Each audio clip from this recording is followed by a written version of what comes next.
Okay. Good. Hello, everyone, and welcome to Deseronto regular council meeting Wednesday, January 13th, starting at 7:20 p.m. First, I'd like to call this meeting to order. I'm going to start with doing a quick roll call of council and staff, starting with Councillor Clark. Present. Thank you very much. Deputy Mayor Everhardis. Present. Councillor Hudson. Present. Councillor Smith. Present. From staff, CAO Christine Martin. Present. Deputy Clerk Gail Miracle. Present. Patrick Connor. Present. And from delegations, we have Kathy Trimble. Thank you very much, everyone, for being here. First point of order of business tonight is may I please get an adoption of the agenda. May I have a motion to do so? Everhardis with an amendment. Thank you very much. I would like to add, just 1 second, the most important place. I think the easiest way would be to throw it under new business under the expert writing option, Family Day. So you'd like to add a quick discussion under new business for Family Day? That's correct, sir. Thank you very much. And we are using, and everyone's using the revised agenda with the CAO report for COVID-19 protocols 8.4. Yes, sir. And that's the agenda that I'm calling adoption of. May I have a seconder, please, with that addition for discussion for Family Day?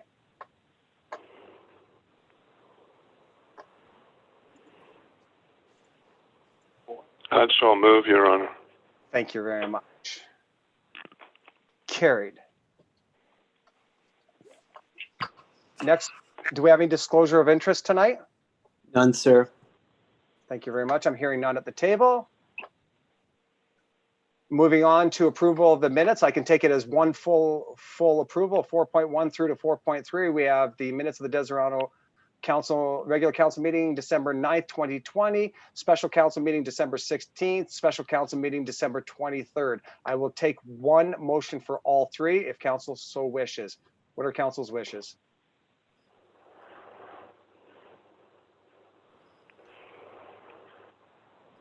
Everhardis, move all minutes. Thank you very much. May I have a seconder, please, for the deputy mayor's motion? Councillor Smith. Thank you very much, Councillor Smith. Any objection? I am hearing none. Carried.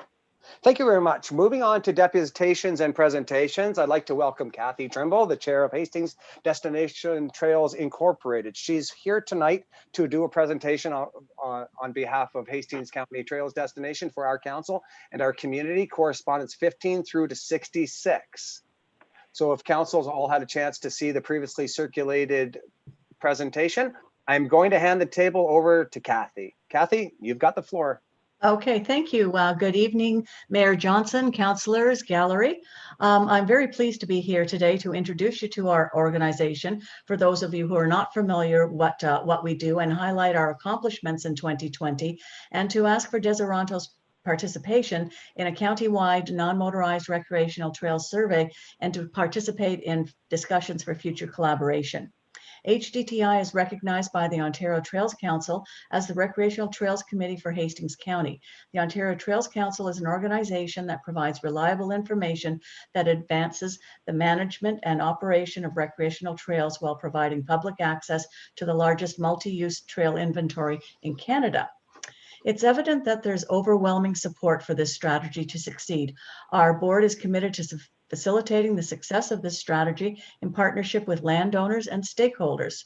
The HDTI board is well suited to leverage partners and resources in areas such as tourism promotion, trail funding support, grant writing, marketing, shared services, education, best practices. And I just comment about our board. On our board, we do have a number of very experienced and seasoned professionals, including a retired doctor, general practitioner from Bancroft, and also a member from Hastings, Prince Edward County Public Health. Just to talk, you can look too fast, a little bit back. Yeah, perfect. Just to talk about a regional trails committee's composition, an RTC is set up to be a collaborative effort. RTC partners are the trail owners, and they're the municipalities and the conservation authorities that govern properties that trails pass over. Committees are based on the needs of our partners and stakeholders as projects arise and issues arise. We work with regional resources, including Hastings County Economic Development and Tourism, Hastings Prince Edward Public Health, Ontario Trails Council, Ontario Highlands Tourism Organization. Just a word on that. I believe you are in a different RTO than the rest of Hastings County. Would that be correct? You're with the Great Waterway? Are you with RTO 11?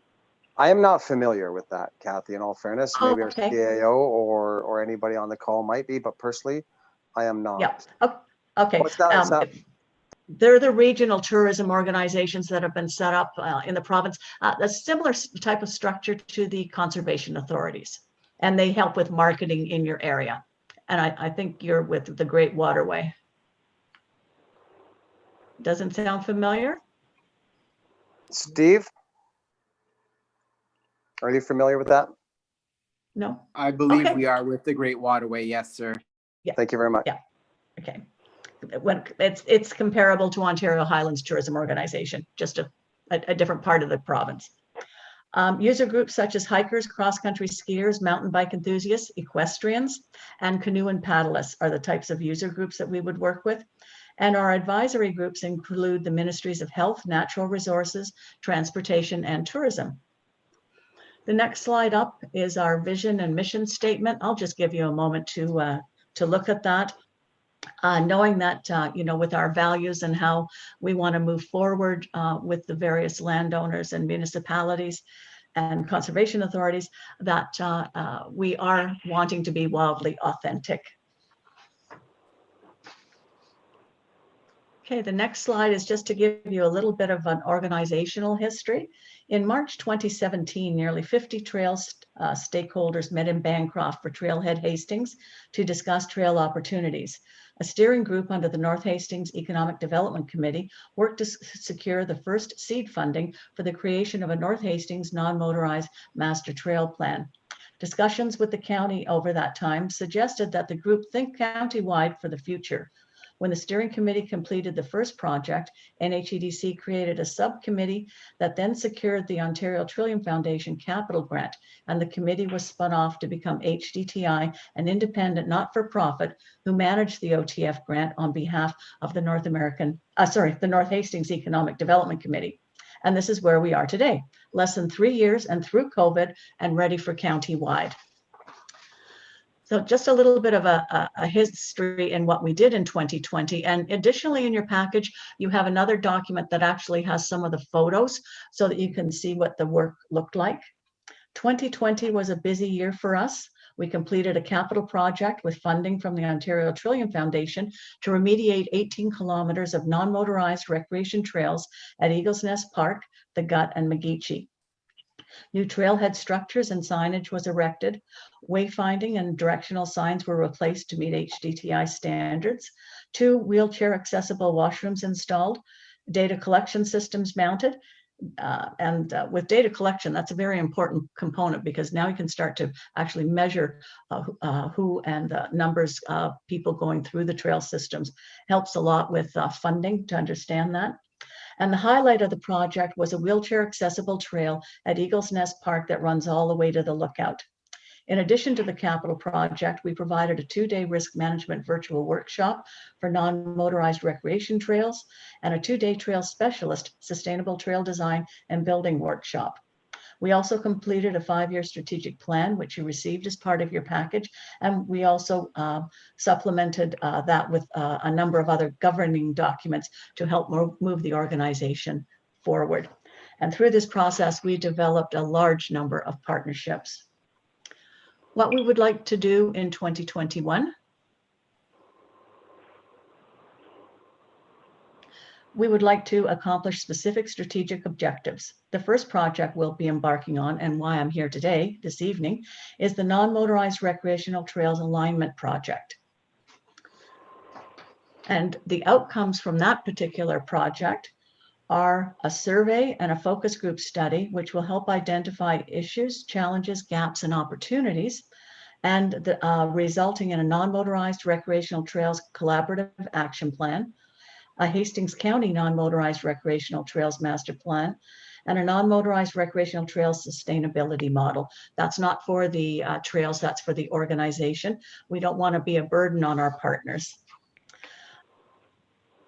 And what are the benefits of working?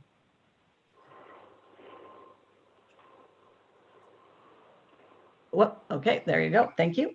As you can see, there's a lot of benefits for partnering with a regional trail committee. Trails will be a gateway to opening people's eyes not only to the natural beauty of our county, but also local accommodations, restaurants, shopping, and services available within the region. There's a growing recognition of the importance of trails in contributing to an active lifestyle that improves the physical, mental, and spiritual well-being of all ages, especially our youth, and actually, especially all of us in today's pandemic. According to a study conducted by the Ontario Trails Council, regional trails committees have been identified as a mechanism for assisting in the efficient and effective management of community-based recreational trails. And what I'm asking you, and resident satisfaction, people like trails. What I'm asking you to agree to today is to have a municipal or staff representative participate in completing a survey regarding your current trail assets, lack thereof, or any trail dreams that you have. As well, participation in a few focus groups to discuss the issues and challenges and opportunities for collaboration, and to pass a motion of support to recognize HDTI as the Regional Trails Committee. And we have a new website, hastingstrails.ca. If you had a chance to take a look at it, you'll see how we are presenting the various trails in Hastings County. And if you have any questions, I'd be happy to answer them. Thank you very much, Kathy. I really appreciate that. Now I'm going to turn it to council. Does council have any particular questions with respect to the presentation? Or any comments they would like to make?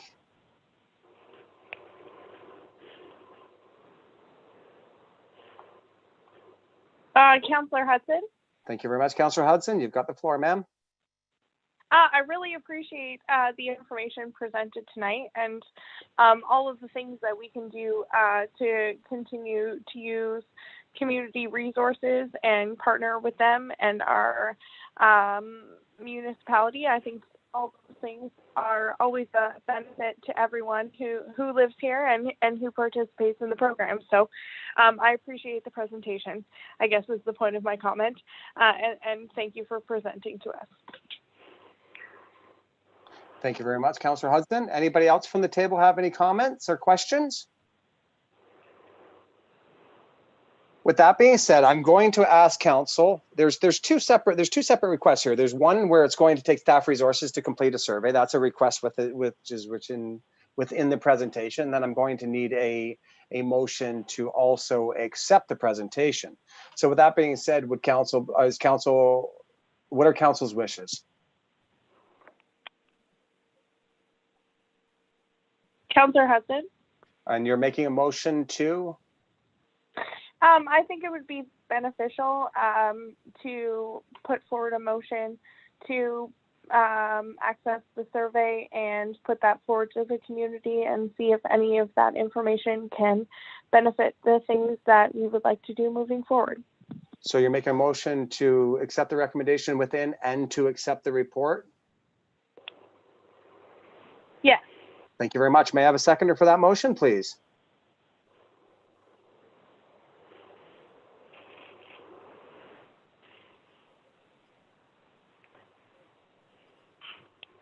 May I please have a seconder for the motion?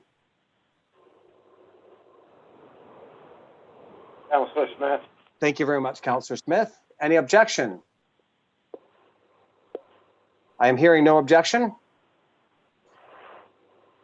Motion is carried. Thank you very much, Kathy, for taking the time and presenting today to Deseronto Town Council. Very much appreciated. Could I ask a question? Sure can. What about the other two items in the request to participate in focus groups as it relates to directions that you might like to look at and what we can help with? Or did that cover all? Did Councillor Hudson's motion cover everything? Well, Councillor Hudson's motion specifically covered completing a survey regarding the current trail assets, lack thereof, or trail dream, as well as far as participating in a virtual focus group or to discuss issues, challenges, and opportunities. That would be something we would have to check and see if we have the staff resources to do so. Does council have any interest in doing that at this point in time? Yeah. Councillor Hudson, yes, thank you very much, Councillor Hudson. Is that a motion? I appreciate the information coming forward, and I don't know, I don't intend to give direction to staff, but if that information could be passed forward to Recreation and Culture, then maybe there could be some forward with the committee to move forward with further consultation about more information than given in what we passed tonight. So your request would be your motion would be to have this deferred to the Community Recreation and Culture Committee to see if there's any interested parties to participate in a virtual focus group. Is that what you're saying? For the information to be passed to the culture staff, and for that to be then, if that's something that the committee would like to look into, that's something we could move forward with intention. So Kathy, what she's saying here is she'd like to have, we have a Community Recreation and Culture Committee that we're trying to integrate within our community to help guide our community for recreation and to help promote healthy living within our communities. And this type of program here might be right in their wheelhouse. It could give an opportunity to open up you to more people within our community and open up our community more to what you do. So the motion on the table is to have it go to their meeting and to see if there's any interest. That sounds like a right place for it. It does. So that's the motion I've got on the table right now from Councillor Hudson. Do I have a seconder for that motion? I would second that motion, Your Honor. Thank you very much, Councillor Clark. Any objection to the motion? I'm hearing none. Carried. The next piece of correspondence within there, Kathy's looking at a motion of support to recognize HTDTI as the Region Trails Committee. Is that something council is wishing to do at this point in time? Because that would require a council motion.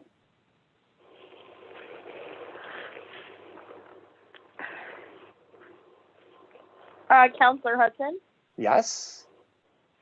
I don't know if this is the appropriate avenue, but if we're looking forward to a motion, do we then defer that to further conversation with the committee and further conversation with the information presented?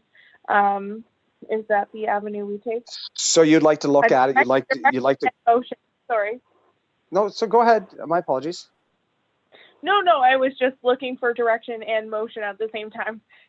Okay, so right now as it sits, Councillor Hudson, what I'm going to ask, I'm just going to give some direction on this thing, just so we can move forward. Could you please, once you have it, once you and your committee have had an opportunity to take a look at it, can you please come back with a recommendation to council? We can go from there. Absolutely, I think that would be the best resolution to this item. Thank you very much. With that being said, I'm going to call, I think I've already called an all in favor. This is going over to the Culture and Recreation Committee. So I think that addresses everything within your presentation. Kathy, you have any further questions or comments? It does. Thank you all very much and enjoy your evening and be safe. And thank you very much. You as well, Kathy. Thank you so much. Thank you. Moving on to correspondence 6, which is the variance report, which we do not have. We're going to move on to approval of accounts, schedule of accounts 1-2021, page 67 through to 74, correspondence 7.1, for the amount of $546,094.41. What are council's wishes? Your Honor, I would move acceptance of the account if to be found correct. Thank you very much. May I have a seconder, please, for Councillor Clark's motion? Counselor Smith. Thank you very much, Councillor Smith. Any comments or questions? Any objection? I'm hearing none. Carried.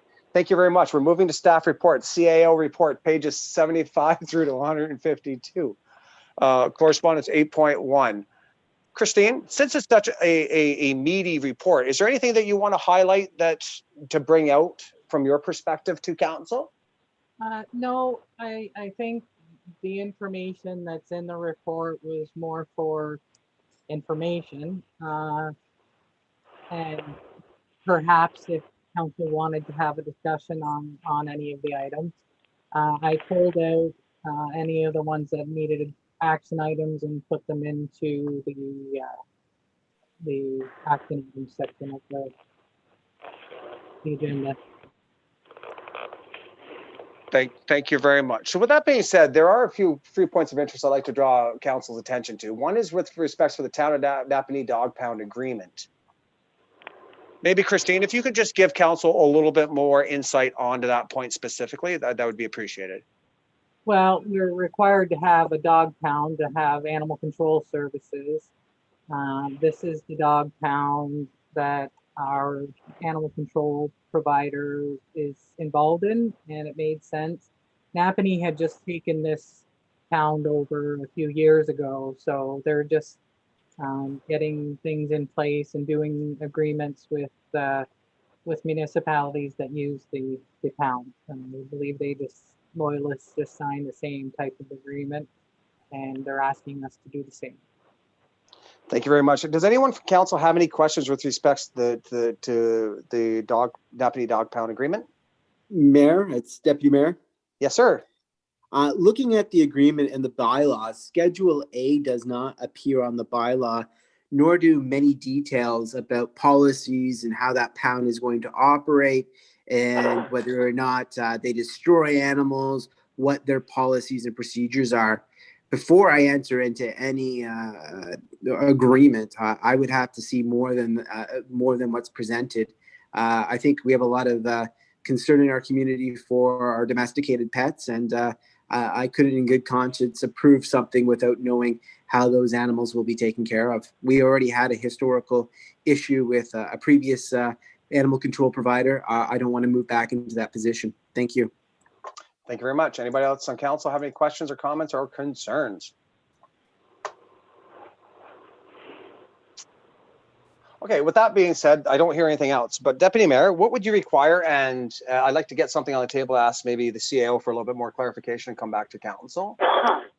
Thank you, Mayor, for the question. I would first of all would like to see what sort of policies the town of Greater Napanee is implementing for their pound services.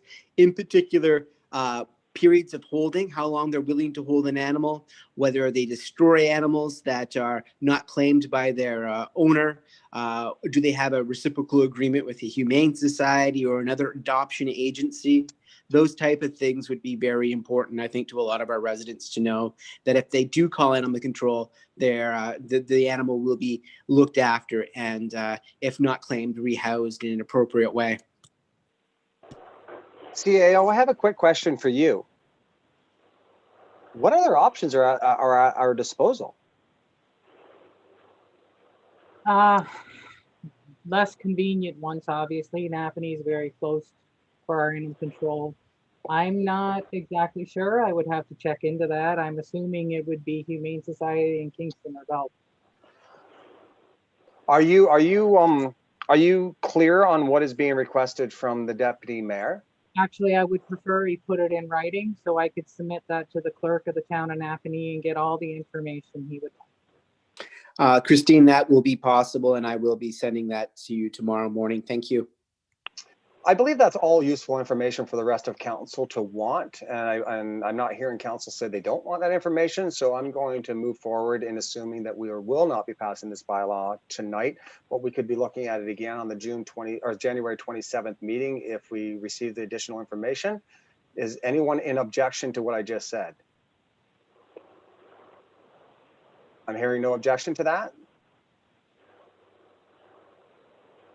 Christine, do we need to put that on unfinished business, or will it just come back? It'll just come back.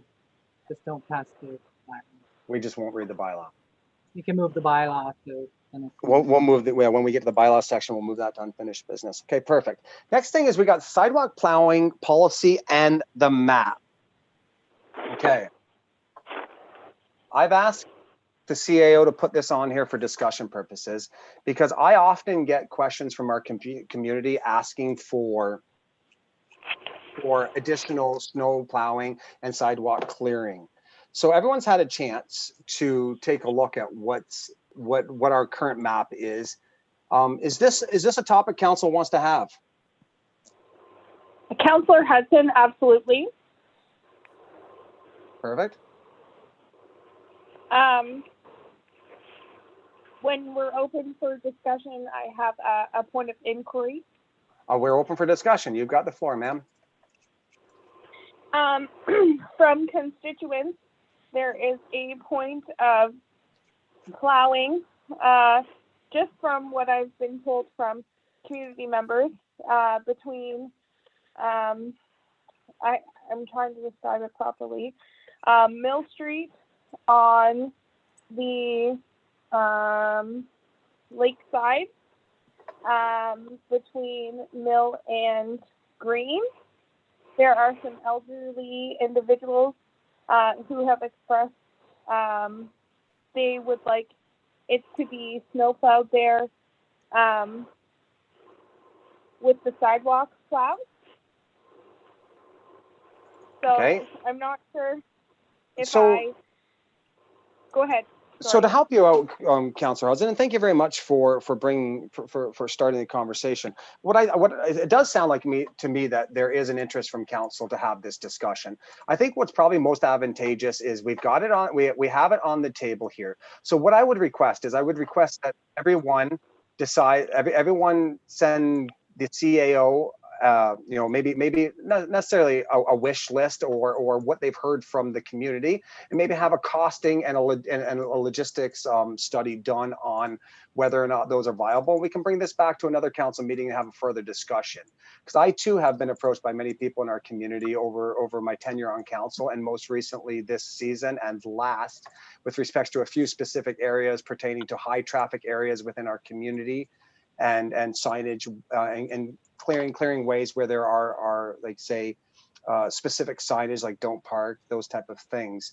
So what I would ask council is if they have any concerns, please bring it up to the CAO, have staff do an investigation on this and bring something back to council. Does council feel that would be an appropriate way to move forward with this discussion piece? Mayor? Yes. Thank you, sir. It's Eberhardis here, Deputy Mayor. I think that's a good second step, but I'm looking at the map right now, and it's been a struggle, I think, over my 5 years to actually see that this is, exactly what the town needs. I know I've been supported at the table many times before when I suggest we need some north-south access routes that are completely plowed. And looking at the most recent map, I believe we've passed motions to get the sidewalks along St. George Street between Thomas and Dundas plowed, and it isn't being reflected here in the map. Also, there is some rationale here, but I'm seeing the sidewalk plower clear the medians of the roads right now for vision. I'm seeing Rathbun Park plowed in. I would like to see a real dedicated thought, because we are locked down, and one of the few things we can do is go out and have a walk. People are walking in the streets. We have liability there. If we can't use our snowplow for the sidewalks, let's start thinking of other ways that we can solve the problem, like perhaps purchasing a smaller sidewalk plow. This is something that the people are interested in. We have invested lots of money. We've made a beautiful new sidewalk on College Street that I could see no problem with plowing because it is parallel to the road. We need to come up with some solutions here. Circling back on an annual basis is not a way to solve this problem. People have the expectation with what they're paying for to get their sidewalks plowed. And I know we do have the right to ask people to remove snow from their sidewalks. But I also know that there is a duty to accommodate those with disabilities. And I can certainly see that we could be in a litigation situation down the road. I also want to point out that I believe the mayor has just left the meeting, and as a result, I'm going to hold my comments until he returns. Thank you.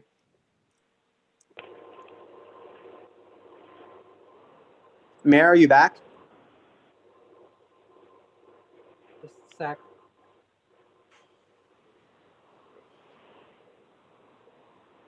There he is. Mayor, are you back? Deputy Mayor, I have to apologize. I just lost connection, complete problem. connection. So I've just switched I over assumed to my the chair phone. for you, sir, and I now relinquish it back.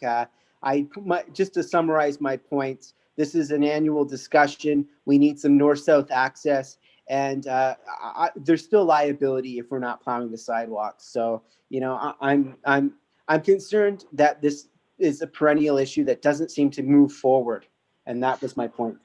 No, and it is a good point, and it's the reason why I have it on the table for discussion tonight is to try to hash this out and get something a little bit more concrete, something a little bit more representative of the needs of our community. It still leaves me though at the question to council is how would you like to proceed in identifying the areas and what do we need from staff to make sure that our residents are and their wishes are being reflected? That's what I'm trying to get. I'm trying to get some sort of concrete I guess, an answer from council so we can give staff direction, and then we'll make a final decision, something that can be, be permanent moving forward. Mayor, I think I might have a solution to that then.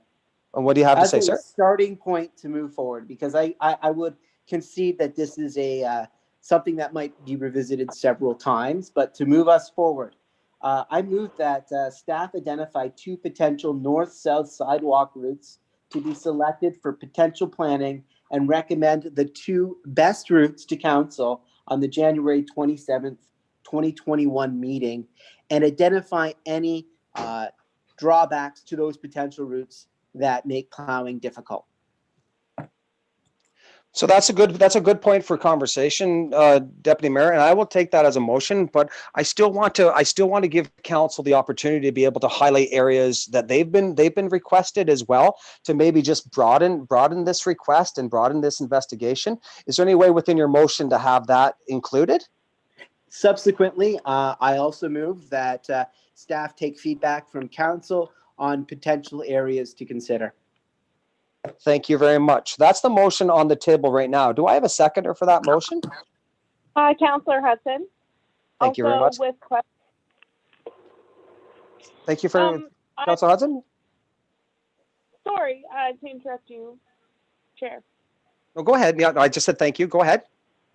I'm trying to look at the green part of our meeting, and the only other part that I wanted to highlight was the place between I think it's Prince Street, where there's a spot that isn't also deemed street worthy, which I'm sure is not a big deal overall.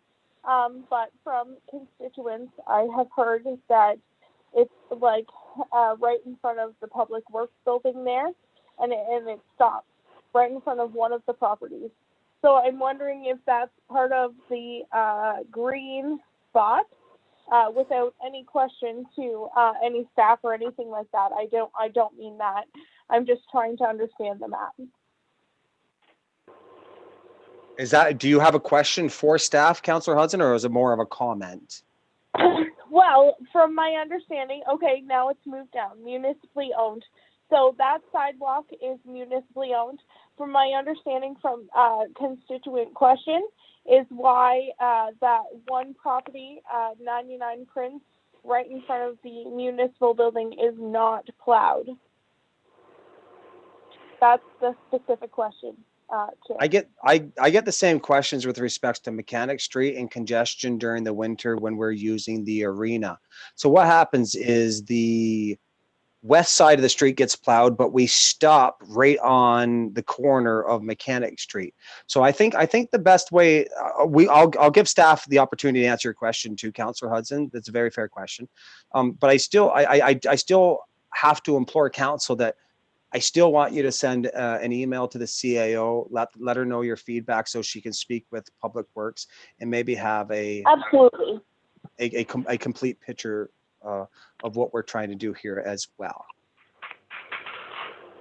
So And I apologize, Mayor, to put it on the spot. It was just something in question that came to mind. It wasn't anything to defer the conversation. So what I would say, if it's all right with you, and to give staff the opportunity to adequately answer your question, that maybe if you could pose that question also in an email. So because right now Public Works is not on here, they can't comment, and it would be unfair for me to ask any other staff member to do so at this point in time. So with your permission, would you be agreeable? Oh, absolutely.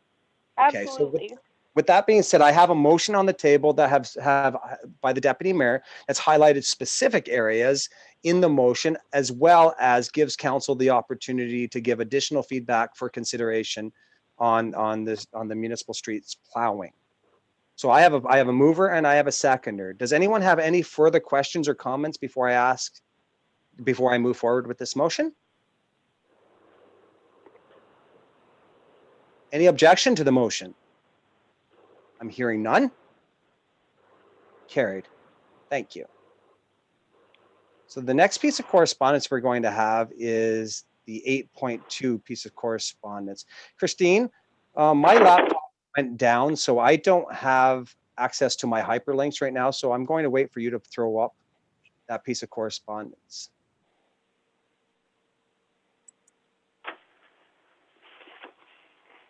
So as we know, provincial guidelines have changed, and with that being said, we had an emergency meeting today in order to go over our COVID procedures, and just to reiterate the restrictions and the details from yesterday's announcement from our provincial government. Everyone's had an opportunity, I believe, to see this. Sorry, Dan, your next report is the fire chief.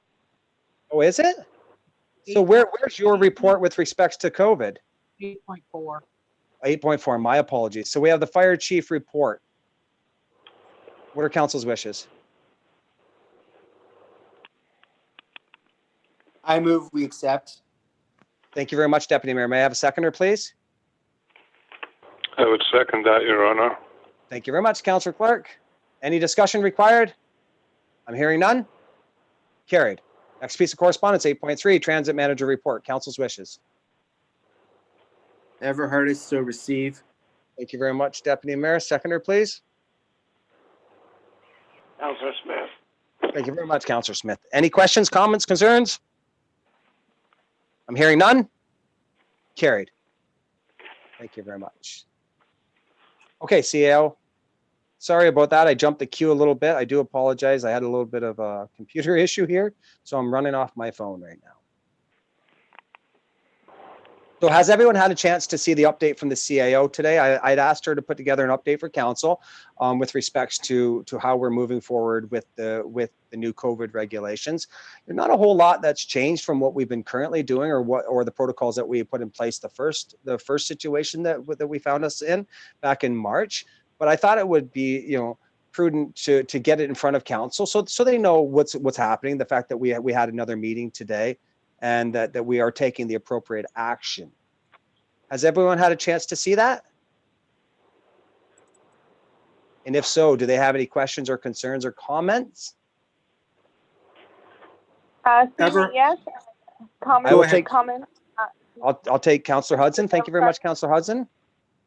I was just going to say, Stephen, and comments deferred to Everhardis as he was speaking as well. Okay, Deputy Mayor, the table's now yours. Oh, thank you. And thank you, Councillor Hudson.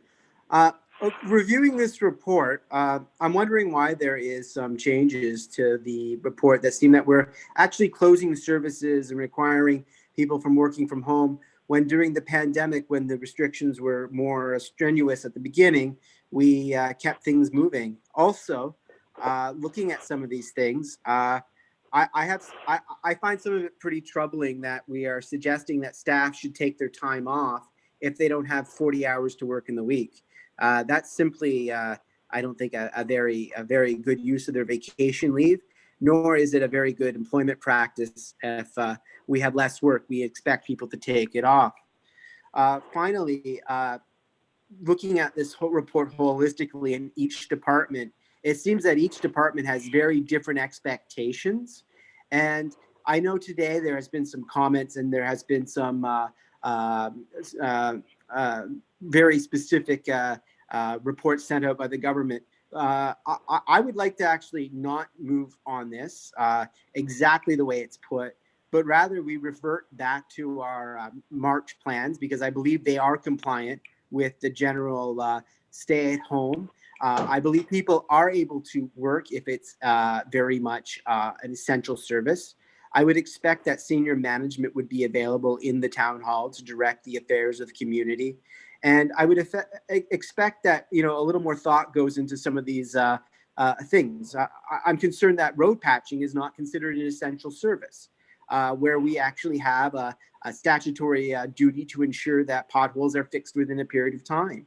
I think it's weird to see that the arena staff are expected to work their guts out at the arena when we do have identified things that are administrative that they could be working on, such as developing a marketing strategy and selling signage. And then finally, transit seems to have been cut to capacity, but I think we need to really look at markers that, when the pandemic hit, we drove the service down to a halt.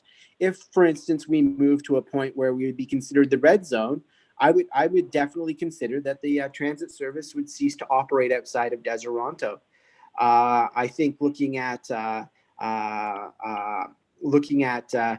everything here, I have some major questions about why this report has been prepared the way it has, and I would prefer going back to our tried and true March and April plan, which seemed to work well, and the data showed that everyone was safe.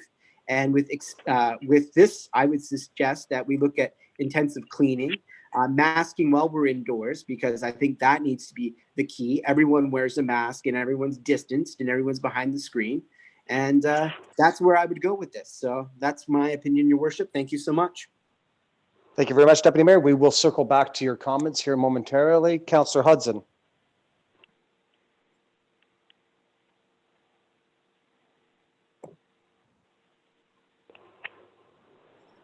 Sorry, Councillor Hudson, are you looking to comment? No, yes, sorry. No, that's great. So no further comments from you?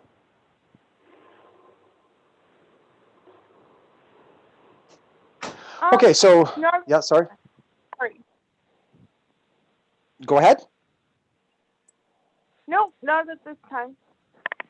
Okay, Deputy Mayor, you said a mouthful, you said a lot. Let's break it down. So you put a fair amount onto the table for councils to consider and to discuss. Are you looking for comment from the CAO? What I'm looking for, I think, is for council to assert that I understand this was put together this afternoon, and I do acknowledge that, and it's quick. But even though it's quick, we do need to be ensuring that we're providing the services we need to provide. Municipalities have been considered operating essential services, and how we go about that, and what we need to do to ensure good, solid operations.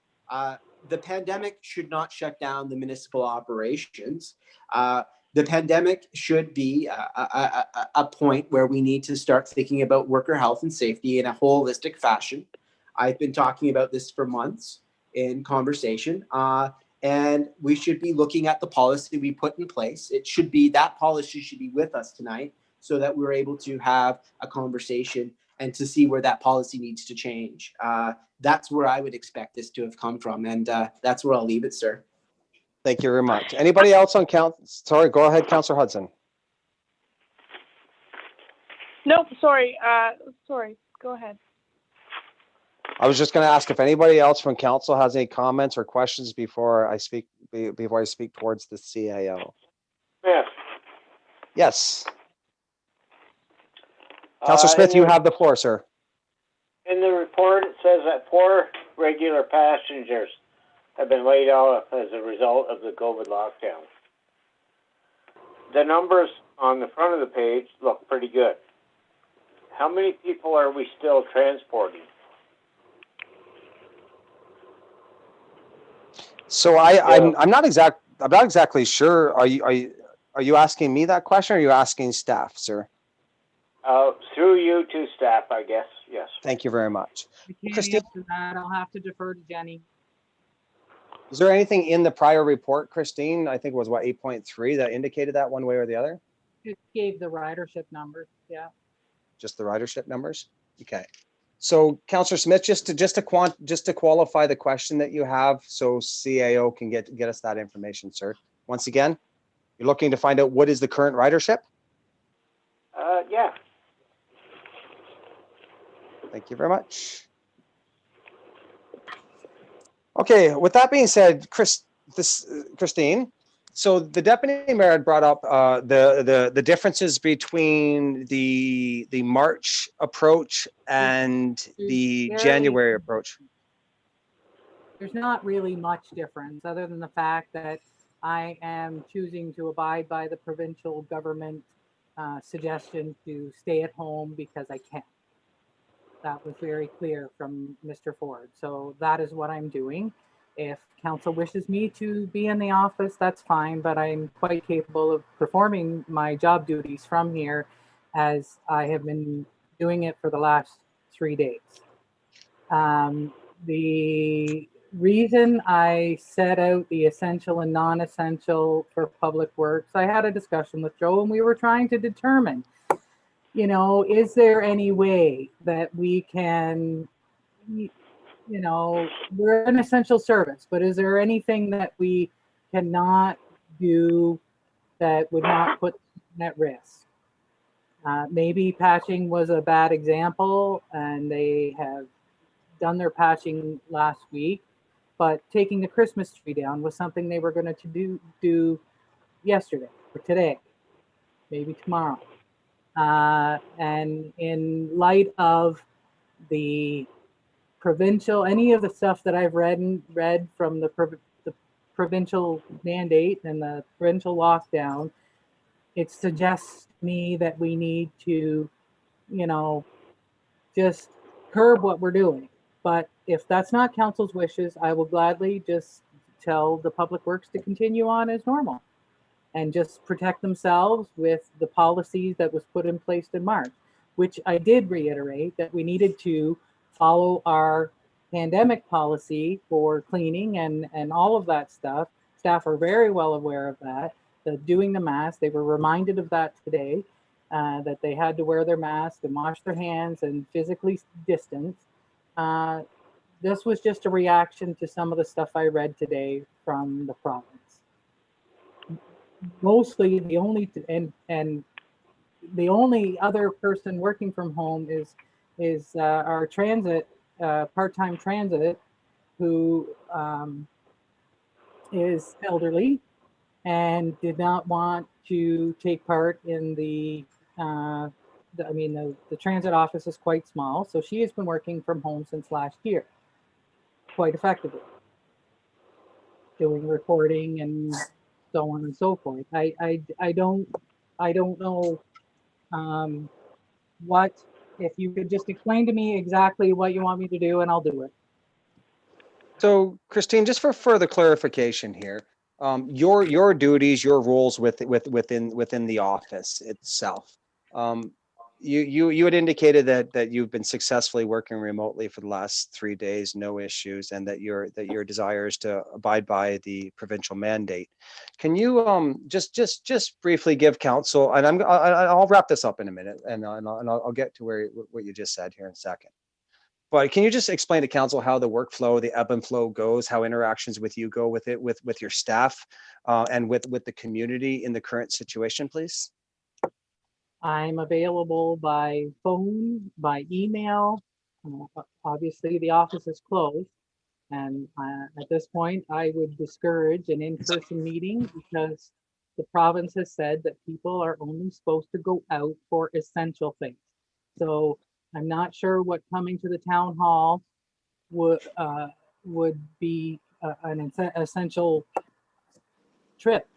So don't expect to have any appointments for the next month. I can do my business, and I do most of my business on emails and the telephone. Typically, I'm not out at the counter very often unless somebody comes in. There's no public there. I've had meetings with the mayor in the last 2 days. I've had meetings or discussions with all of my department heads on the phone and also through texting. You could Zoom them as well, correct? I could Zoom them, I can phone them, I can email with them. I am available at all times. Always have been, always will be, to my management.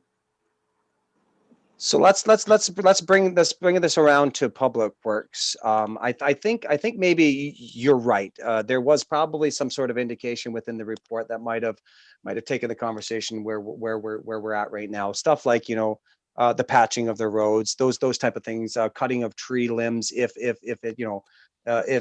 necessary. Obviously, I think the spirit of the essential work only does not exclude. I think the level of essential would increase based on the hazard and the requirement of the community, correct? For example. I also want to point out that I've had discussions with all of the other neighboring municipalities who've taken it further and have said Public Works are only going out to do snow. There's a huge variation, and each municipality has had to make the decisions for themselves. And therein lies the challenges. It's what I'm proposing as the CAO of the town. If council would like to change it, that's their prerogative. Mayor? Yes, sir. Thank you. As the CAO of the town, you are the leader of our staff. I know that that's an important job, and I respect the important work that you do. In management roles, sometimes managers are called upon to do things, including staff physical locations, and including the ability to direct staff immediately. I see that you are the only person identified as working from home. I think that is not the direction council should be going. The CAO should be available to the deputy clerk and deputy treasurer in an instance. I would have no problem if working at home was shared by the 3 positions in the town hall, where only 2 are working at a time. But it says explicitly the deputy clerk and the deputy treasurer need to be in the office to perform their duties. By choice. By choice. That does not what the report reads. And I have a problem with this. I think leadership needs to be present. So with that being said, I do know that there are other places. Like I know that my industry is very different than the municipal world, but I do know that there is a lot of office sharing going on where, to your point, Deputy, where maybe because and to the CAO's point of our desire to keep our staff safe and to abide by the provincial restrictions, it's to limit the amount of presence in a building at any given time. I do know that there is office sharing going on in other industries whereby people who can work from home will choose to do that maybe every other week, and it'll be on a rotating schedule. I do know that there are other ways of looking at that conversation, and I think that's what is that what you're alluding to, sir? Absolutely. I think everyone in the municipality in senior management roles needs to be present in the municipality. It is an important thing to be. Management has its obligations as well as its rewards.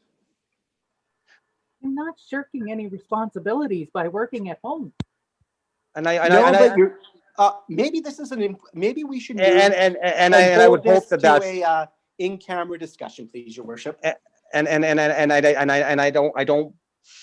like to give everybody the opportunity to clarify responsibilities, but the physical presence of the CAO is important. Just one moment, please. I wanted to give you the opportunity to clarify whether or not that was your intent. I don't think it is, or I wouldn't have continued with the conversation. But I think you just clarified that was not your intent, was to accuse anybody of anything. But I do feel that, it was appropriate, for the CAO to, just to look for clarification in her defense. I don't think we're looking for defense here. I think we're looking for the best route moving forward. And I like to keep that tone. So council as a whole, we've heard from the deputy mayor. We've heard some comments, I think briefly from Councillor Hudson. Does anyone else have any comments or about the topic at hand right now, with respects to what's being discussed? And I've spoken to the CAO multiple times. I know she's very fluid and willing to adapt to the situation and work with council and staff and our wishes. So I think when she says I'm willing to accommodate council's wishes, I do believe that to be a very fair statement. I did ask for this document to be presented in front of council for, just because I wanted full disclosure to council, let them know that we are on this. Possibly some of the verbiage in there has put us down a rabbit hole that I do not want to continue discussing in this manner. I think possibly some of the wording is a little bit off. So with that being said, I'm going to ask the rest of council, does anyone else have any comment here? So I am throwing an olive branch out for a little bit of assistance in this conversation, everyone.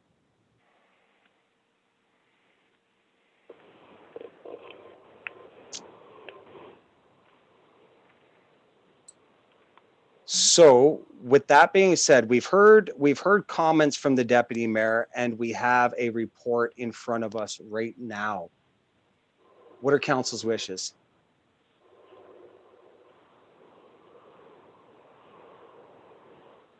Everhardis. Thank you. I move that council request that the previous pandemic preparedness report be presented at the next meeting, and that pandemic preparedness report is used as we move forward until we have time to revise it. Thank you. Thank you. I've got that as a motion. Do I have a seconder for a motion? Councillor Hudson. So Councillor Hudson has seconded the motion to bring back the old pandemic response that was put into place in March. In the interim, we have a presentation in front of us by the CAO of interim measures to accommodate the current restrictions. We still have to deal with that document as well, because we're not getting together until the 27th. Mayor, So, if I can, I'll have a second motion if you want to call it all in favor for that. Okay, I am going to call the first motion to have a review of the original pandemic procedures. Any objection to having a review of the original pandemic procedure? I'm hearing none. Carried. So council has agreed that we will look at the original pandemic procedures from March on our January 27th meeting. In addition, we still have a piece of correspondence and recommendations from our CAO with respects to how to move forward in the interim. What are council's wishes? Mayor? Yes? Thank you. I move that council consider management essential to the operations of our municipality, and that they remain at their posts. Any junior staff members who are able to work from home are directed to do so. If not, all staff are instructed to follow the pandemic procedures, including masking well within 2 meters of each other outside and at all times inside, working 2 meters apart at all times, working inside, limiting contacts and with the public, and ensuring that hand hygiene is followed and all other recommendations. So there's a motion on the table. May I have a seconder?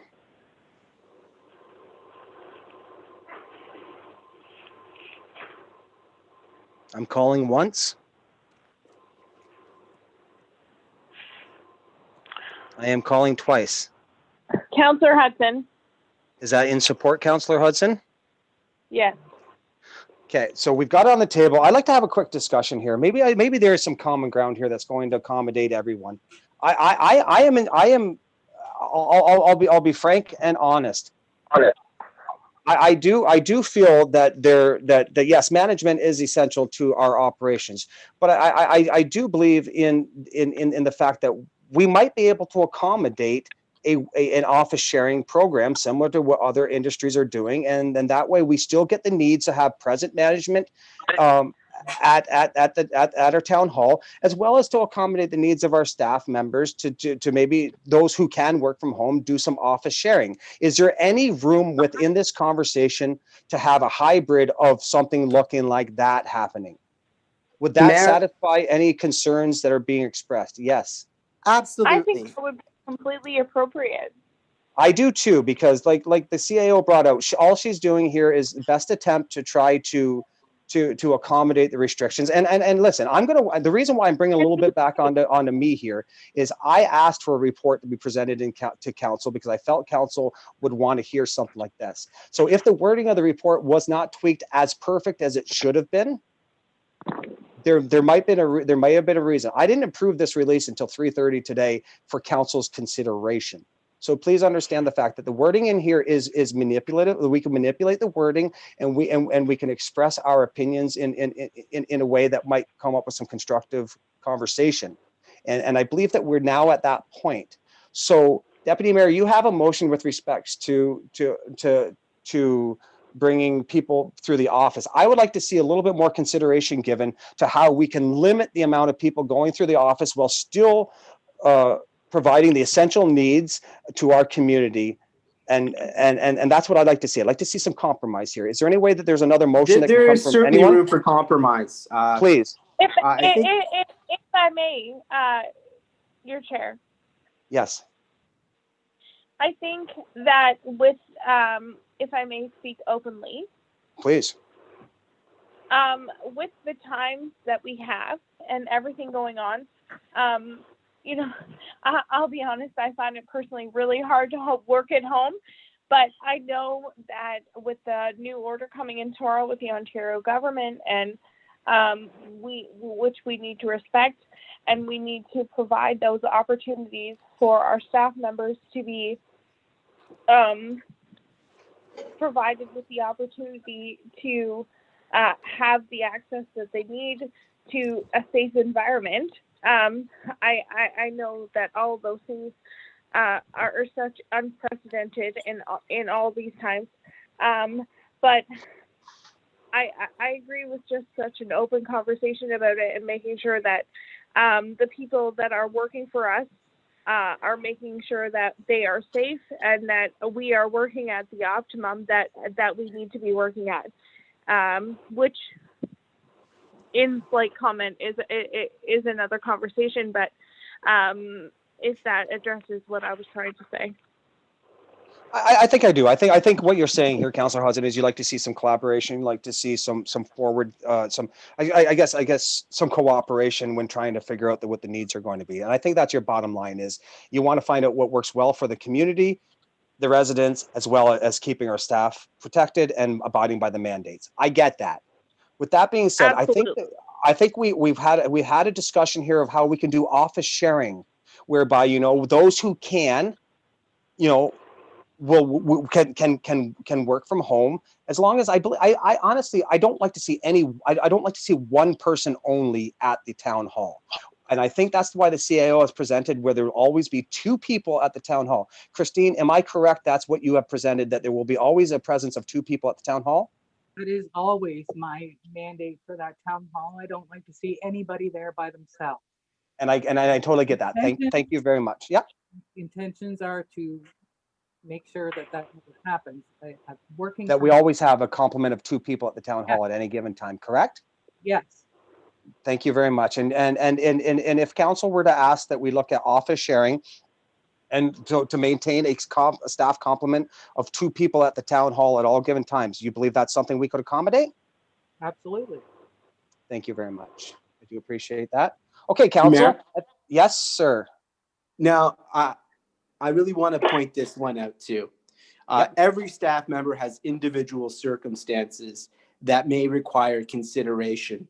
And looking beyond the report, I can think of at least 4 or 5 circumstances that will maybe require consideration during this pandemic time. I wish the report alluded to the other staff in general, and a line that would say individual circumstances that require accommodation get consideration here, because it doesn't. And I think tonight I want to reinforce that regardless of what is in this report, our staff who require accommodation will be accommodated. Any junior staff person can go to their manager or the CAO and request that. Any senior person can come to council. But I think that is the lens that this should have been constructed under. The idea of what are the people that we're having working here for the town of Deseronto? How do we accommodate when needed? And I'm hoping that that's the idea that we're going to go forward with. Office sharing, job sharing, duties on particular days, enhanced cleaning would be a good thing. And in that spirit, Mayor, I'm going to withdraw my motion, and I'm going to rephrase it if Councillor Hudson will be amenable to that. Please ask and I will call. So you're asking to revoke your previous motion to have the previous pandemic process put back on the table? I will rephrase it. It should be a revoke because it needs to be a little more focused. Okay, so I'm asking Councillor Hudson, would you be willing to revoke your previous secondary to the first motion? I would like to hear the changes the deputy mayor would like to make, and then yes, I would make a decision. Fair enough, Deputy Mayor. Thank you. That my motion is council reaffirm the pandemic plan that was put in place and authorize minor variations to ensure that the current regulations are being met. Further, that staff who require accommodation do so by application to the CAO and an accommodation plan be determined. Further, senior staff who require accommodation will go to council in closed session to request that.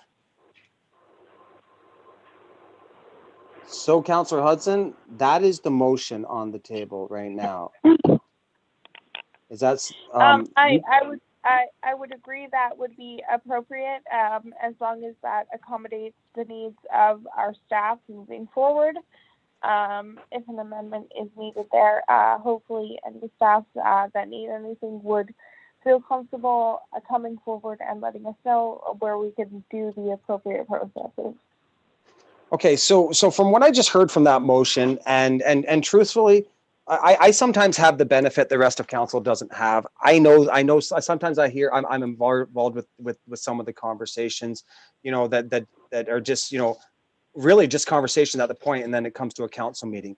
I believe the intent has always been to accommodate the specific needs of all of our employees. I believe that's always been a mandate from our council, and I think that's worked from the top. I think that's worked from the top down.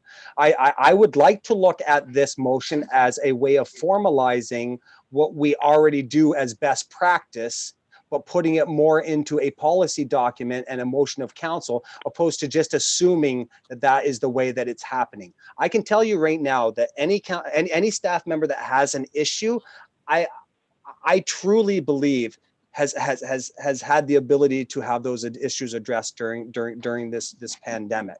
I don't think that anyone's being overlooked in any way, shape, or form. But I do respect the fact that the deputy mayor is asking for a little bit more clarity to what I believe our current best practices are. Is that a fair statement, council?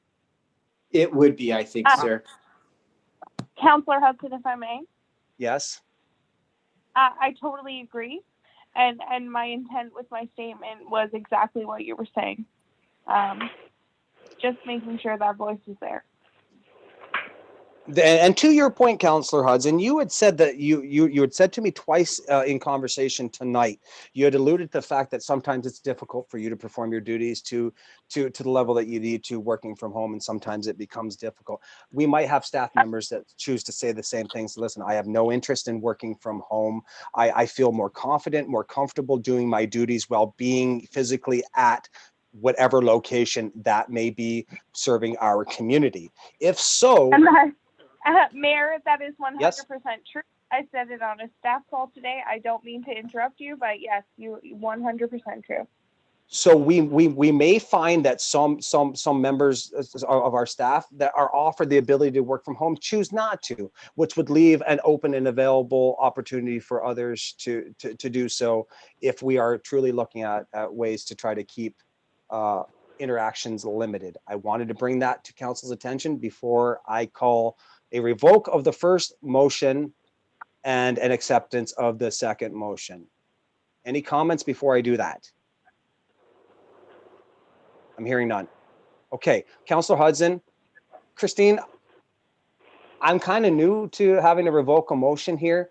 What is the process? Do I call to have the first motion done and then call for the second motion? Please advise.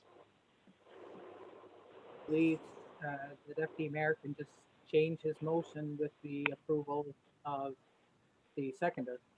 And we currently have that on the table right now. Councillor Hudson, you have seconded that change, correct? Correct. Any clarification required from anyone at council, or any comments required, or any comments to this discussion?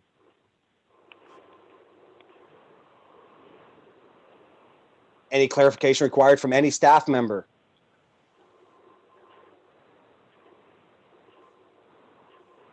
I'm hearing none.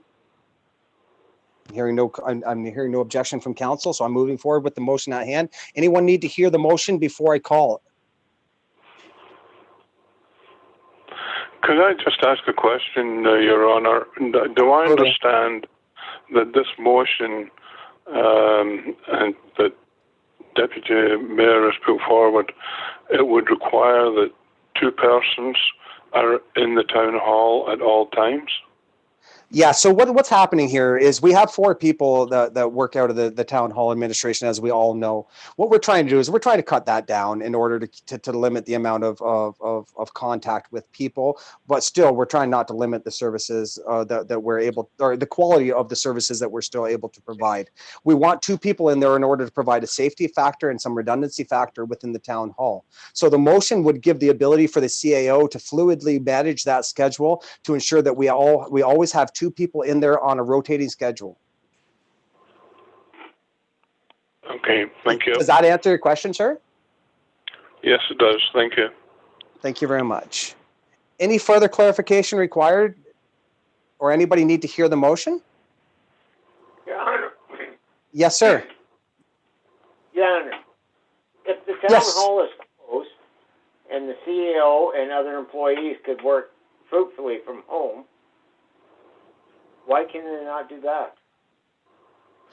The town hall operations are not closed. They're definitely closed to the public, except for appointments only. But if that's a question that you're bringing up, there's you know, I'm willing to have the discussion as before I call this motion. Are we considered essential service as town council? I believe that municipalities are considered as essential services. Yes, correct. But I would have to defer to the CAO for a little bit more of our expertise and the understanding of how it applies in the municipal world. Christine, what level are we considered essential? Obviously we are, because we have to maintain the operations of the community. Yes, our services are considered essential. So yes, so legally we can, Councillor. Oh, sorry, Christine, I can barely hear you, so I didn't know you were still talking. My apologies. There's a lot of gray area where the offices are concerned, and most of the CAOs in our area work from home the whole time. There were a couple that stayed. I chose to continue to work through. I was living in Deserano at the time. I have the functionality and I'm able to do the work from home where I am now, and I'm, you know, it's not that I'll never be in the office. It's just I'm choosing to not expose myself if I don't have to, and limit the people in the office. And that's your have problem. conversations with my managers every day. It's as if I'm there, virtually. Councillor Smith, I hear you talking in the background, sir. What did you have to say? No, I said that's the CAO's prerogative. Well, She wants to be safe with this pandemic, so-called.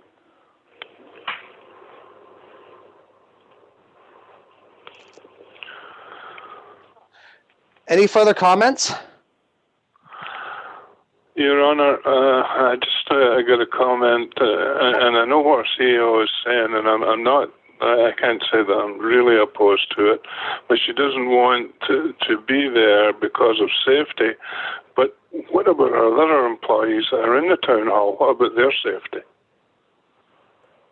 Well, that and that's what's being discussed currently. Is we're looking at ways to accommodate all the interests of everyone at the town hall. And I believe that was why the deputy mayor brought up this discussion when we started, is to ensure that all members that I guess have equal opportunity while still providing essential services to our community. Is that fair? that's what's So happening. who's talking? I'm sorry. So Councillor Clark, are you asking me? Are you asking me a question, or are you asking a question through me to the CAO, sir? I'm really trying to answer everyone's questions the best I can. Yeah, I can fully understand that. No, I guess I'm just asking a question to yourself or the CEO. And I know where Christine is coming from, but what about Maura and Gail and so on? Is there any way that the town hall, I'm not saying shut down completely, but shut down if there's no appointments? If somebody wants to meet Christine or Maura or Gail on an appointment basis, then they come in. But the rest of the time, could they not work at home? That's why this discussion is on the table right now. We had a CEMC meeting today, and I had requested that the CAO bring the results of that meeting to council for the very discussion that we're having right now. To answer your question, nothing is written in stone at this point. So to be fair, Councillor Clark, sure, if council wishes that's the direction that we want to go, I believe that it would be possible, but I would have to defer to the CAO to let us know what our lack of what the lack of service would be and how that would affect our overall operations in order to get further clarity for you, sir. So at this point in time, through me to the CAO, Christine. If I may, I apologize that the wording in this report has come to this point and caused such a disruption. That's exactly what we're doing. We are, and what we've done for since this pandemic started, we have accommodated the needs of the residents even while we were closed. The office doors are not open to the public, but we deal through the mail slot, we deal through the door, we do whatever we can as staff members in the office to accommodate any of the needs of our residents. All of the employees in the town hall have been given the opportunity or the choice to work from home where they can. As long as there's somebody in the office, or in this case, I like to see 2 people at all times, not so much a worry when it's not open to the public, but still 2 people, someone to answer the phones, making sure that calls are directed to the employees that are working from home. So if there's appointments that need to be set up, those employees can come in and accommodate the public as necessary. That's exactly the intent. It was offered to be a fair thing for all of us to be able to work from home. Both of the Gail and Maura have both said they're not comfortable with working with home. All of their work is in the office. But if we can limit the number of people in the office, we can maintain our separation better. And the directives from the province suggest that if you can stay home, you should. It's only for a month or until the province lifts the stay at home thing. This isn't a permanent thing. It's only while the office is closed and this provincial pandemic is going on. So circling back to Councillor Smith's point, and I'm going to go back to your point, Councillor Clark, as well. The Councillor Smith had asked, well, you know, is there any reason why they can't all work from home? Transactionally, we discussed this the first time around, and I worked very closely with the CAO for months on this topic. And there are business transactions that are required throughout the day that requires a physical presence at the town hall. Like the CAO alluded to, we have the direction of workflow. We have the answering of phone calls, because listen, we are in a pandemic. Our residents have concerns. They have, and with the new restrictions that are coming due and the expectations being put on municipalities for enforcement of said restrictions, there's going to be an influx in activity of at least phone calls. In addition, we have business transactions that are required throughout a business day to receive and to send business correspondence for the proper operation of our community. And I believe that's why we have physical presence still at the town hall during all aspects of the pandemic. Am I correct, CAO? Absolutely. So the intent is to have people at the town hall working, because we have to keep the operations moving. So I think we've kind of gone full circle to what the deputy mayor's current motion is on the table. And I'm glad we've come full circle, because that's why I've belabored this point. I didn't feel comfortable where we headed with the conversation, but I didn't feel comfortable not having it either. So with that being said, the proposal on the table is to work out office work sharing in a way that satisfies the essential needs of our community, and providing the residents the guidance and the reassurance that their administration is still there to serve the public. I believe that that's where we're at with this motion. I believe that's the intent of the motion, is to work with office sharing. For those who want to participate, they will. Am I misrepresenting anything that's been said? If so, please clarify and correct me. Mayor, you've been very clear. Thank you.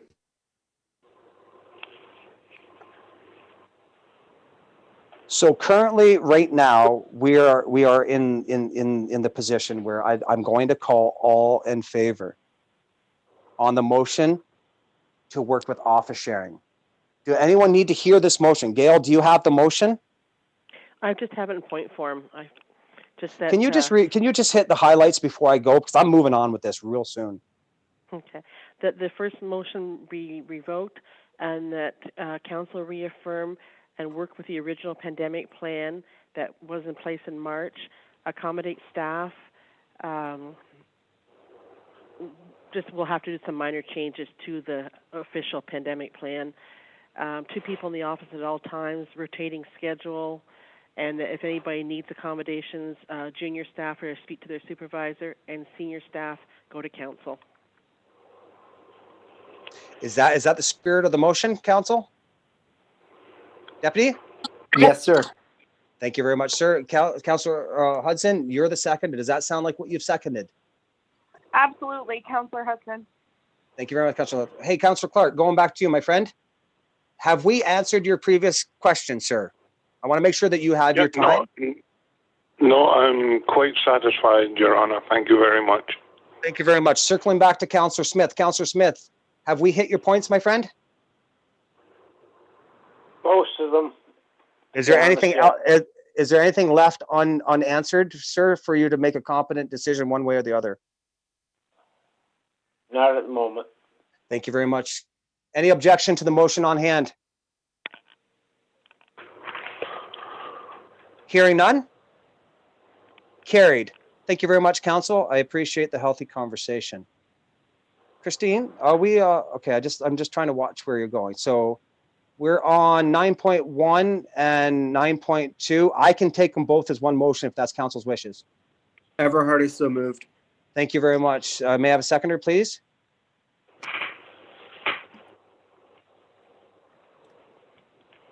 May I have a seconder, please, to accept 9.1 and 9.2? It's just a receiving of reports.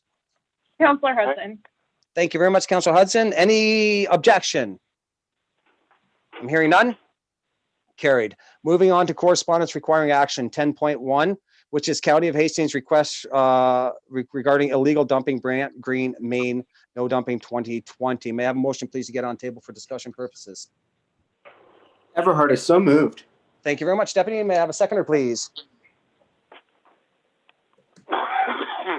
Councillor Hudson, I'm just pulling up the correspondence. Thank you very much. I have it on the table. Deputy, you have the floor. Thank you, Mayor. I think this is a really good collaboration between Hastings County, our staff, and some members of our council. There has been a long-term problem at the Hastings County Housing on Brant Street near the dumpster of dumping, and the dumpsters overflowing. And I believe the facility manager, Darren Burke, has come up with a very good solution to solve this problem. My one question that I have via you to the staff, is it possible to consider the use of the Desdemona word mark? I would not want this to confuse residents that this is a matter that the town can assist them in, as this is Hastings County. Is there any problem maybe withdrawing that word mark or making sure Hastings County gets consent from the OPP to use theirs? That's exactly what the request is, to use our, I believe that Mr. Burke feels that having all three logos on the sign, and there are some things, and our bylaw officer has been down there to assist the county with some things. So Yeah. we do have some teeth in some circumstances. We don't obviously have any fines or anything like that we can enforce, but the yard cleanup certainly is in our wheelhouse. So yeah, I don't think it should be a problem having the town logo on there. We get the complaints anyway and generally forward them to the county. So Thank you so much, Christine. So to that point, Christine, a quick question for you. I know in the past, like, and I'm sure anyone who's been on council more than more than 10 days have also had many requests with respects to violations. In that area, it happens. In the past, standard practice has always been it's a county responsibility. By using our word mark, are we prepared for the influx of responsibility and expectation that's going to put on not only the residents of the complex, but the greater, broader community? And I had heard you briefly indicate that we do have some teeth in some bylaw, and we have a bylaw agency that's a little bit more fluid, a little bit more agile with our wishes. Do you see any issues with setting that expectation that, yes, we are now taking ownership and responsibility of this issue? Which I listen, I'm all for it. I felt bad that I haven't been able to help more out in the community with some of their concerns. I don't think we're going to be able to do anything more to help. I think our bylaw, our yard cleanup bylaw, is the only one that, and really the bylaw officer goes after the property owner, who is in this case Hastings County.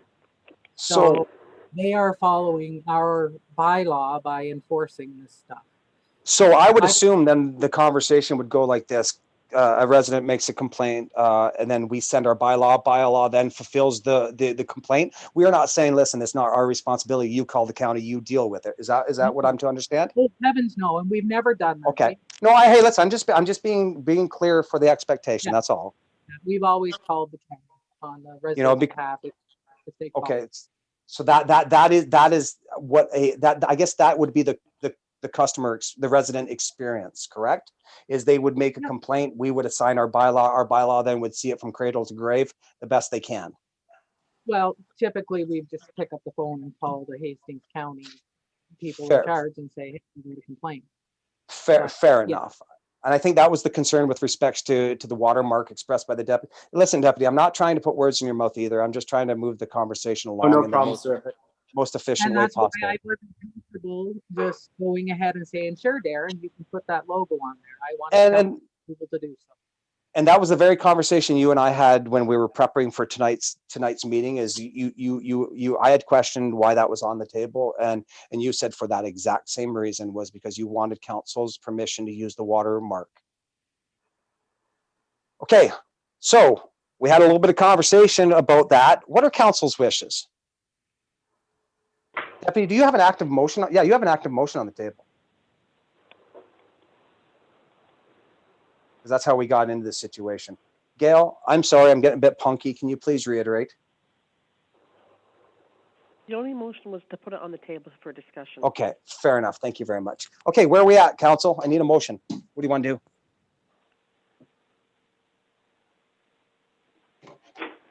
Are we going to allow them to use our watermark and we're going to proceed with the protocols as I just indicated? Or are we going to say no, remove the watermark, we're not interested? I need a motion one way or the other, please.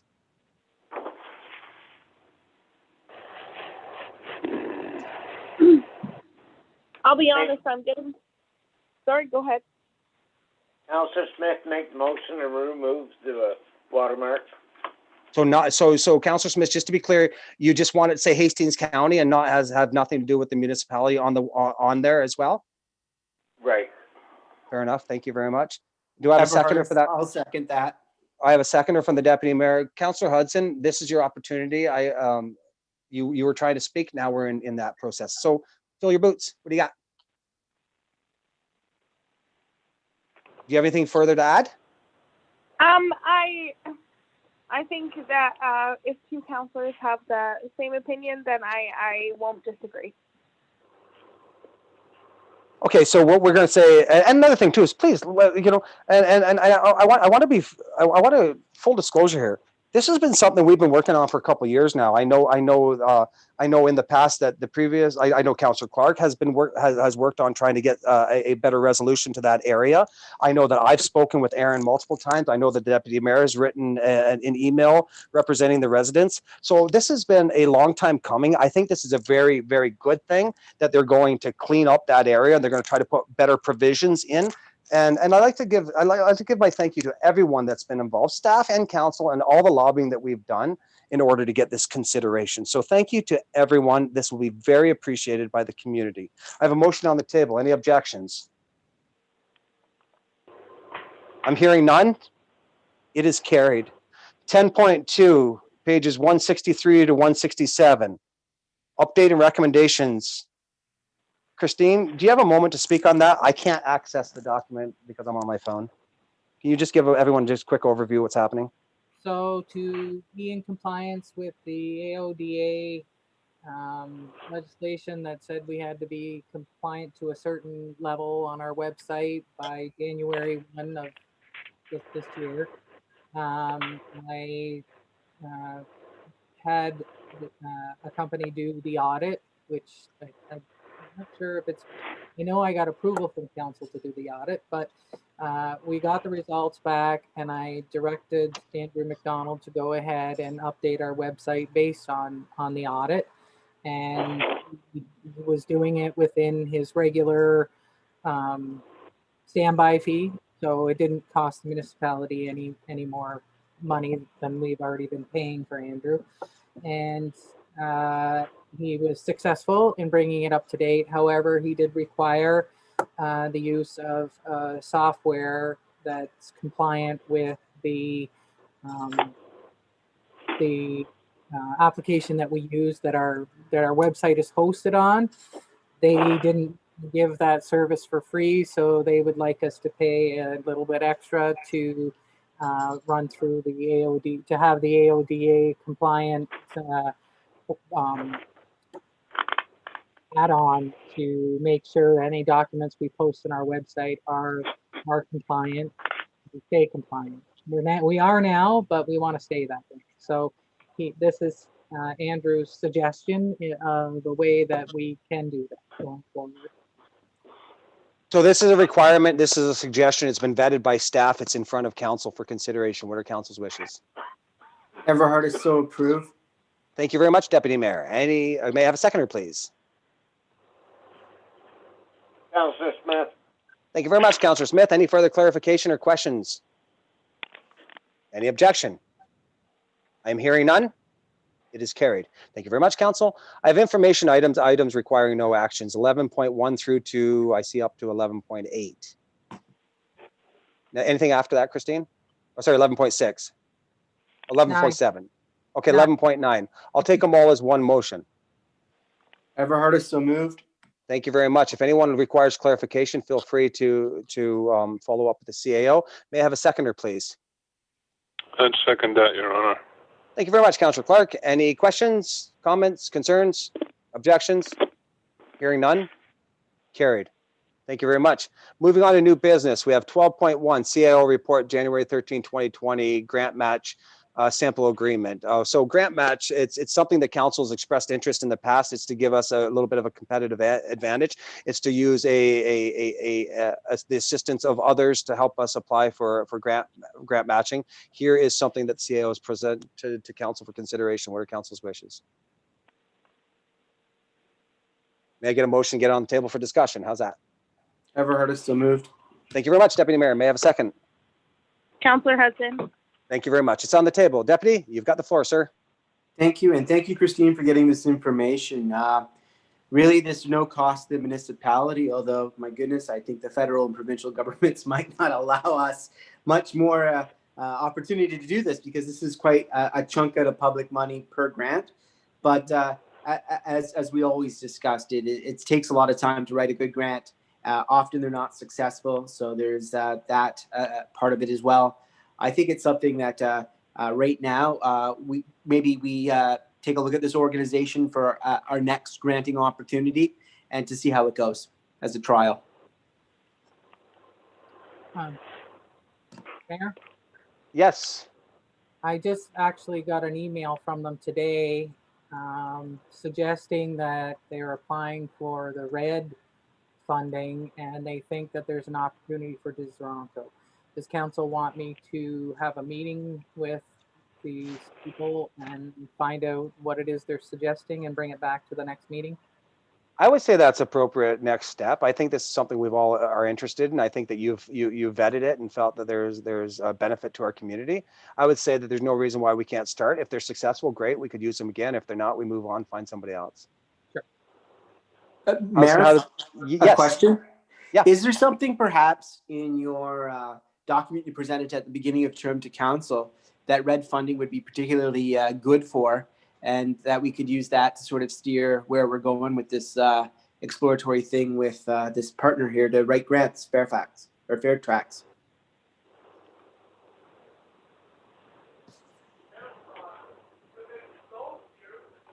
Sorry, I missed a bit of that. Sorry. Sorry. Is there something in your document, sir, that you presented to council at the beginning that grant match can maybe tick off one of our boxes for that RED funding? Something specific. Oh, from my presentation from last month? Or at the beginning of term? I'm sure there could. It's something that I'd have to take a look back at, and because although the document in principle was accepted by council, there was no priority put on the action items therein. So what I would ask, good point, Deputy Mayor, Christine, I haven't got to this conversation with council yet, but I'm looking to have a finance and planning discussion meeting. Is this something that we'd like to push over to finance and planning to have maybe help better qualify some of our initiatives and see if we get them working on something more fruitful? Well, and that, I mean, that's part of setting up with them. They're going to have a lot of questions for staff and direction from council on items we'd like to get done, and then they will go find the grants for us and apply. And like it's quite a service, and perhaps I should make the connection with them, because this was all from another municipality that just signed up with them. So if I make a direct connection with Grant Match and invite them to the meeting so that council can ask, you know, how it all works, or maybe they could go through an updated PowerPoint presentation. It looks like this one's from 2019. I'm not sure if anything's changed for them. I'm assuming not, but perhaps, you know, we invite them to a meeting to have a discussion about how it all works and what services they can provide for us. I'd be very interested in having them come in and doing a presentation to council. And going back, I'd like to swing back to the deputy mayor's point there for a moment. I think this is great, and I think we've talked about this on all of the councils that I've ever been on. It would be nice to be able to prioritize council's wishes, get all of our initiatives on the table, and to throw it at a grant company, something like this, a grant writing company, and say, listen, here's council's priorities. Here's where we're planning to move forward. Here's here's where we want to focus your attention. I think it's an excellent conversation. Both points raised were great. I think we should have them in for a presentation. I think maybe is there any reason why we wouldn't look at them for the red funding, Christine? I don't know what the email says. So and so has found a red. We're in the process of applying for red grants. We found an opportunity for the town of Deserano you might be interested in. Can you get? Can we give you a call this week? So my suggestion and wish list moving forward, Christine, is that you give them a shout. It costs nothing to have a conversation with them, find out what they're talking about, invite them to a meeting of a council, and then at the next planning meeting, we sit down, we prioritize our action plan moving forward. Once that's prioritized, it doesn't matter if it's grant match or some other agency. At least we have that. Is that a good course of action suggested for council? Sure. Council? Does people agree that I would might agree be with that. Yes. Yes. And I think that addresses what the deputy mayor said. Also, and addresses the CAO's need to qualify what grant match is offering our community. So, with that being said, do you need a motion, Christine? No. So, how about this? Find out what they're asking, invite them to a meeting, and then we'll go from there. Or what's offering? Invite them to a meeting, and we'll go from there. Okay. So may I have a motion, please, to receive? Councillor Smith? Thank you very much, Councillor Smith. May I have a seconder, please? I'd second that. Thank you. Any objection? I'm hearing none. Carried. 12.2, new business, family day. Deputy Mayor, you have the floor, sir. Thank you, Mayor. Looking at the situation right now, it looks like Family Day is going to be just after the shutdown. And we all know that it's going to be very difficult to execute anything with the ice out of the arena. So tonight I would like to move that we officially direct the committee to not look at Family Day celebrations this year, but focus on Canada Day and develop a Canada Day action plan that can be implemented in this year, 2021, or if not, at least 2022. So giving the committee some time to really focus on the next big event without wasting their time. They could repeat that event for next year if we can't do it this year. Thank you very much, sir. I'm just going to ask Councillor Hudson a quick question. Councillor Hudson, where are you guys at with Family Day? Has this been something that's been on your radar, something you guys have been planning for? Sure. Yeah. Through you to. So we, in our meeting for next week, which is our meeting before Family Day, we were meeting to talk about different virtual activities that families could participate in that wouldn't necessarily make them meet in a general area, given all of the COVID standards. So those activities are on the line, but I'm happy to hear what council would like to see happen. But I think there are some ideas being brought to the committee that would allow the community to kind of participate in some activities with recommendations from the municipality, with some Ontario programs, but whatever the council would like to see. So what you've just said is the committee is actively looking at possible options for Family Day, and that it'd be something that you'll be able to present back to council sooner than later? There's two action items that are coming forward to the committee next week. One that is a bird watching activity for families that they can do independently within the community, and the other is just encouraging the use of the lack of Ontario fishing licenses for the family day weekend that would allow families to know that they can go out onto the bay and enjoy some fishing in their own safe practices without the need of any licenses. So just some of those activities that would be outside of the municipality that families could participate in. So Deputy Mayor, what it sounds like is they are working on something that seems to be low impact, low responsibility, low resource driven, something that can maybe fall in within the current situation that we're in. The fact that they're active and working towards that already, I think that it'd probably be prudent for us to at least see what they're discussing. But understanding the fact that most likely it will be limited what we can do. What are your thoughts on that? I agree with that. The events are low impact, but let's set the parameter that they remain low impact and have low staff requirements. We don't have with this next little while all our resources at our fingertips. So let's keep it low impact. If it's even just creating a list of things families can do that are compliant and posting that, I'm okay with that. But I do wish we still focus really on Canada Day moving forward. I would agree. I would say our major celebration will hopefully be Canada Day, and hopefully we'll be able to start, enjoying our community a little bit more then. But I do feel that we need to support the committee and hear what they have to say. So, Councillor Hudson, I think that we would love to hear what the committee has to say. And as the Deputy Mayor said, I think Council would like to see, more of our efforts looked at, maybe a little farther out Canada Day. Is that fair?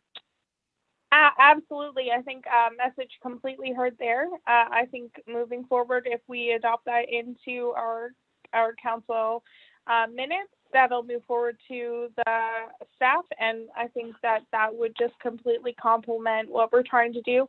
And if I must say, like, if I'm allowed to indulge for a moment, I'm just kind of, the moment we've tried to have this Rec and Culture Committee do well within our community, COVID has kind of hit, and I hope I hope that our Deseronto community knows that we will do our best to continue to try and do what we can within what our bounds of the committee, and when COVID and all of this craziness ends, that we can do more. Thank you very much. Thank you for letting me speak, Mayor. Oh, no problem at all. And thanks, Deputy Mayor, for bringing up the conversation of Family Day. I'm sure that was on everybody's mind, staff, committee, and council alike. Although it's not, Deputy Mayor, before I move on, are you satisfied with the discussion that was had? I'm very much satisfied. I want to thank Councillor Hudson for attempting to do something that is very safe for our population. And I know that she is focused on Canada Day. I think both her and I agree that we definitely need to have hopefully some fireworks at the very least in the air on July 1st if we're able to. Perfect. Absolutely, Deputy Mayor. Any other council member who would like to weigh in on this conversation before we move on? Just giving everybody the opportunity. If not, we'll consider it discussed. Christine, I know I didn't say anything at the beginning of the meeting. As we all noticed that the tower has gone up on the highway, we all realize there's it's well within their rights. We were told that at the time, but we're also committed that they were going to do some aesthetics improvement around the base of that.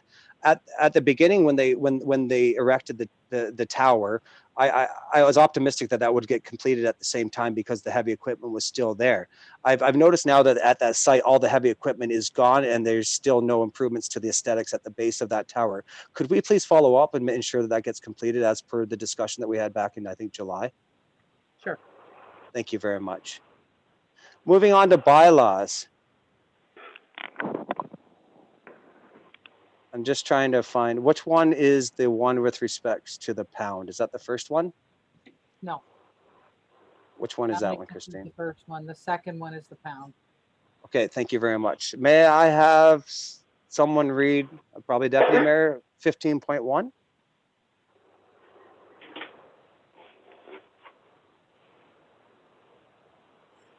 Bylaw to enter an agreement. Christine, can you move it down, please? so I can see 15.1. Bylaw be into agreement with LAS. Bylaw 2-21. Page 236. Deputy Mayor?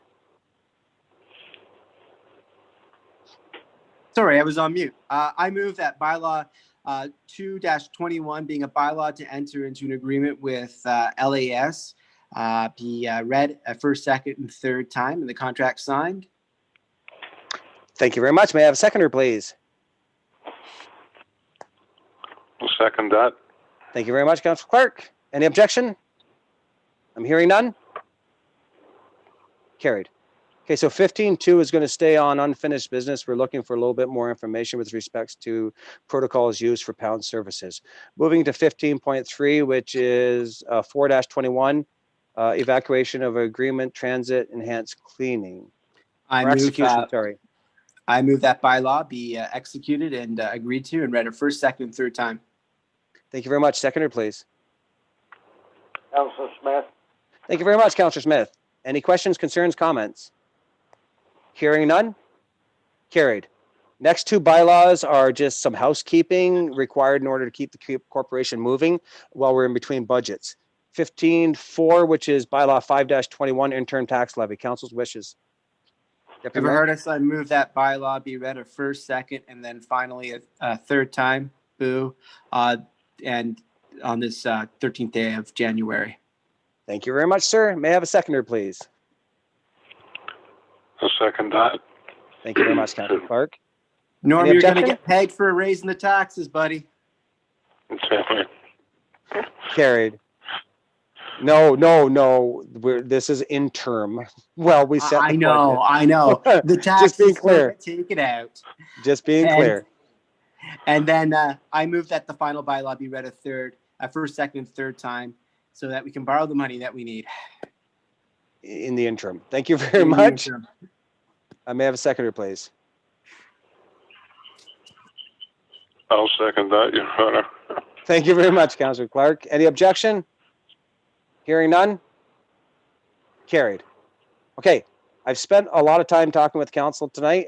We've gone a little bit over time, in the first meeting, extended this one a little bit past what we're used to. Quickly, I just wanted to bring up the fact that I'd like to move forward with a planning and a finance meeting. I'm looking at next Wednesday or next Thursday, whatever council's wishes are, in order to look at the next round of our budget. I've spoken with the CAO. I've asked her to provide an operational outlook to go with the capital outlook that was presented in December of 2020. Once we've seen the operations, I'd like to take a look at the operational requirements and the capital asks, and then start moving forward with formulating the 2021 budget. As part of this process, I want to give every council member the opportunity to have the chance to explain some of their vision. I like to thank council for providing me their visions for my review. I think it's great. I'm very excited. And I will give every council member the opportunity at a planning meeting to go over their points in detail. And so everyone has the opportunity to express where they would like to see the vision of the community moving forward. So I just want to let everybody know that you have presented information to me. Thank you very much. You will then get an opportunity to present to all of council in the same format. So I just wanted to let everyone know what I was thinking as far as the planning side goes. So if we can finalize the operational and capital budget by mid-February, that would give us an opportunity to start looking at some of our planning initiatives with the intention that we're approving our budget by the end of March. So I would like to start the next phase of budget discussions either Wednesday or Thursday, 6 p.m. next week. Does council have a preference one way or the other, or is Wednesday fine? How about this? Let me rephrase that. Any objections with Wednesday? None. I'm hearing none. None. Wednesday sounds great. So how about Wednesday at 6 p.m. We'll have a finance meeting with respects to budget. Depending on how well that goes as far as the budgetary process, I would like to go ahead and then maybe schedule a planning meeting and then go back to a finance meeting the week after. So just preparing council that for the next I'd probably say foreseeable future, 4 to 6 weeks, we'll be having meetings, at least 1 to 2 per week, depending on where it falls for regular council. Are we all comfortable with that? Absolutely. Okay, perfect. Thank you very much. So we have no closed session items to discuss tonight. I do request, though, a confirming bylaw be read, 7.21 confirming bylaw of proceedings of council. I move that bylaw be read a first, second, and third time. Thank you very much. May I have a seconder, please? Councilor Hudson? Thank you very much, Councillor Hudson. Any objection? None. Hearing none.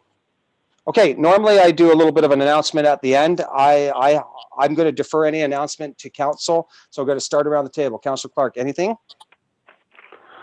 No, Your Honor, just we all heard the Premier yesterday, I believe it was, and we're expecting things to get worse as we move along. I just want to tell everybody to look after yourself and make sure you follow all the rules, and not just look after yourself, but look after those that need to be looked after, and wish you all well. Thank you very much, sir. Very kind and very wise words. Next, we have Deputy Mayor. Thank you, Mayor. It's very interesting to see that 2021 is starting to look a lot like 2020. So I just want to echo what Norm has said. We have to be safe. It's a long haul right now, and I know a lot of people are having a tough time. We're all adjusting to this long winter, and I just want to send my good wishes to everyone in the community. Thank you. Thank you very much, sir. Councillor Hudson. Thank you, Mayor. I would have to agree with the words of my constituents. Just what an unprecedented time. Make sure we're taking care of ourselves, make sure we're taking care of our families, make sure we're taking care of our loved ones, and following the rules of the government. And I know that our municipality and our Ontario government are going to do everything that they can to make sure that we stay safe. And I just wish everyone all the best in that. And if they need anything, as you know, Mayor, they can reach out to us. So thank you to that, and just wishing all the best to our constituents. Thank you very much. Councillor Smith. I'd just like to concur with Councillor Clark. Everybody stay home, stay safe. Thank you very much, sir. And I'm going to end on very similar message. It's good to hear that council, staff, and our whole community is on board with trying, like Councillor Clark said eloquently, not only looking after yourself, but looking after your neighbor too. So best of luck to everyone. Stay safe out there. And may I have a motion to adjourn, please? Councillor Smith. Thank you very much, sir. Everyone have yourself a great night. Thank you for bearing with both meetings tonight. Take care. I'll talk to you Wednesday at 6 p.m. for finance. Take care, everyone.